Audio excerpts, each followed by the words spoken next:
গরমকালের একটা কমন বিষয় হচ্ছে রাতের বেলা কারেন্ট চলে যাওয়া, তার জন্য রাতে ঘুমের ডিস্টার্ব আর সকালবেলা উঠতে কিন্তু ভীষণই কষ্ট হয়, কিছুতেই চোখ দিয়ে ঘুম আর কাটে না।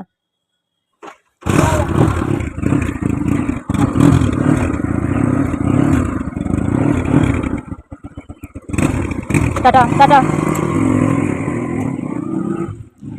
নমস্কার বন্ধুরা, আমি পূজা। আজ হচ্ছে শনিবার। তো আজকে সকাল থেকেই ব্লগটা স্টার্ট করলাম, মিনি ব্লগ একটা।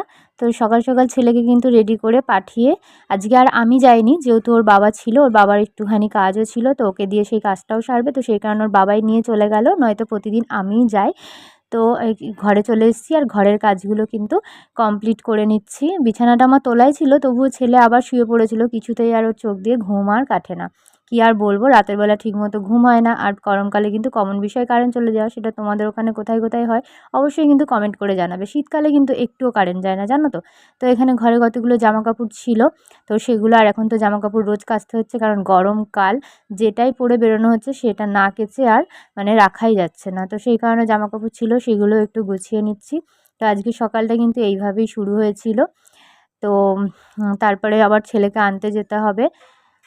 জামা কাপড়গুলো ভাঁজ করে নিয়ে আমি একটু এখন ঘরদোরগুলো গুছিয়ে নেবো। তো ঘরটাও একটু ঝাড় দিয়ে নিই চলো।